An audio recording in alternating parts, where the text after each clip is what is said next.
On July 20th, 1969, around 650 million people watched the same blurry black and white image flicker across their television screens. A man climbing down a ladder, stepping onto gray dust, and becoming the first human being to walk on the moon. Which is strange, because for one of the most important moments in human history, the footage looks uncanny. The shadows and lighting are overly dramatic.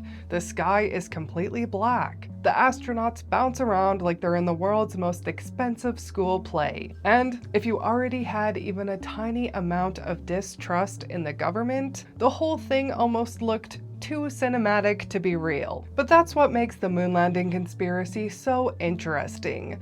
Not because the evidence says it's fake, but because the event was so enormous, so political, so perfectly timed, and so visually strange that some people looked at one of humanity's greatest achievements and thought, no, something about this doesn't seem right. Which is fair, because if you zoom out and look at the timing, the political pressure, the technology, and the fact that we just stopped going, it does raise questions that feel very psychologically hard to ignore. Because the real question isn't just, did we actually go to the moon in 1969? It's, why do some people feel like it had to be fake? Why does this one event still attract so much attention more than 50 years later? To understand that, you have to remember what the moon landing actually was. It wasn't just science. It wasn't just exploration. It was the Cold War, but with better branding. The United States and the Soviet Union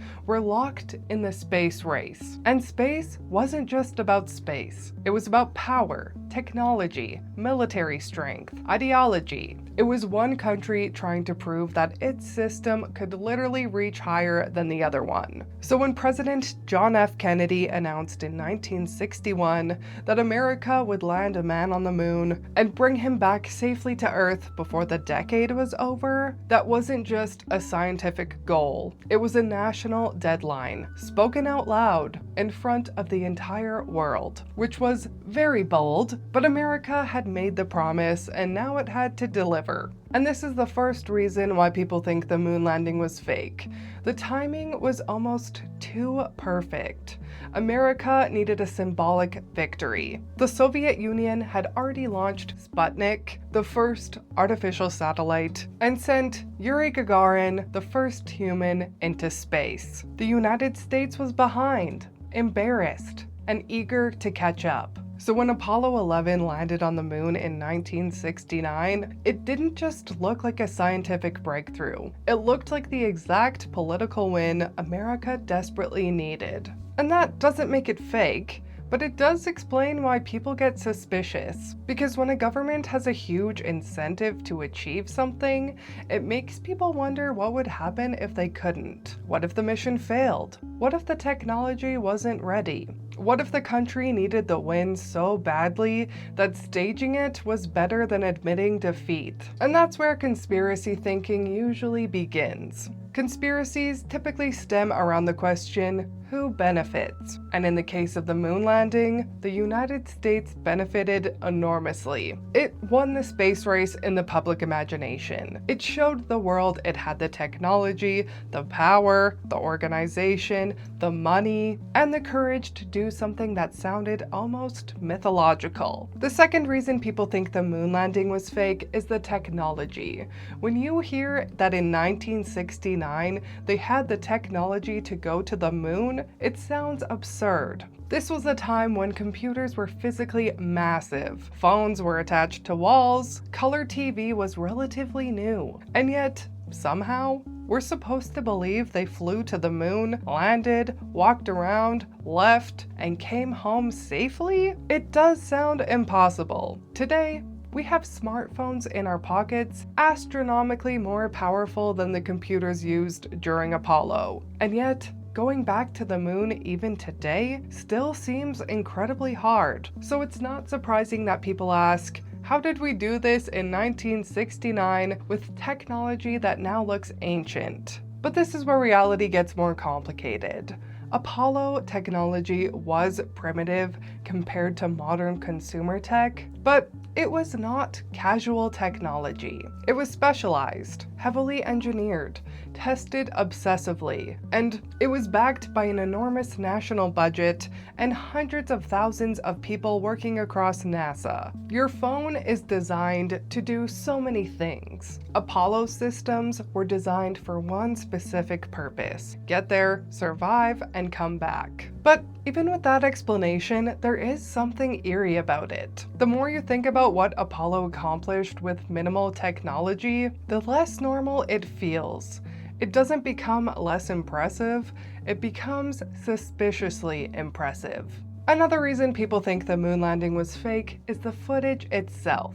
The sky is black. There are no stars visible. The lighting looks harsh like a studio. The flag appears to move. The astronauts move with this weird slow bounce that looks half scientific, half Peter Pan theater kid. And because most people experienced the moon landing through a television screen, it became very easy to question. When something happens through a screen, it can feel most real and unreal at the same time. We know this even more now. We live in a world of filters, deep fakes, AI images and clips, staged content, political spin, and carefully produced reality. Who's to say that didn't happen in 1969? But to be fair, the moon should look fake to us. It's not Earth. There's no atmosphere scattering sunlight into a blue sky. There are no trees, clouds, water, or gravity. It's just a flat, gray landscape with harsh light and total darkness around it. Of course it looks unnatural. It is unnatural to us. The fourth reason people think the moon landing was fake is probably the biggest one. We stopped going. Apollo 17 was the last time a human walked on the moon. And that detail feels weird, because if we actually went to the moon, why haven't we been there in 50 years? Why did we stop going? Why didn't we build bases? Why did humanity take one of the biggest steps in history and then say, cool, anyway, next? That part feels so suspicious because it violates our expectations of progress. We assume history moves forward. If we did something once, we should do it again and again, but better. If we crossed an ocean, we kept crossing it. When we invented airplanes, we didn't fly a couple times and then abandon the sky. So when people hear that humans landed on the moon a few times and then stopped for over 50 years, it feels like a plot hole. But the official explanation is less mysterious and a little boring. Money, politics, and priorities. The moon landing was very expensive. The original urgency came from the Cold War. Once America had beaten the Soviet Union to the moon, the political reward faded. Budgets changed. The Vietnam War all made continued moon missions harder to justify. We like to imagine exploration as pure curiosity, but exploration usually needs money, power, or competition behind it. The moon landing happened because science and politics lined up for a very brief, intense moment. Once that window closed, the momentum disappeared. Still, if you're already suspicious, they stopped going because it's expensive, doesn't feel satisfying. It sounds too ordinary for something extraordinary. Another reason people think the moon landing was fake is trust.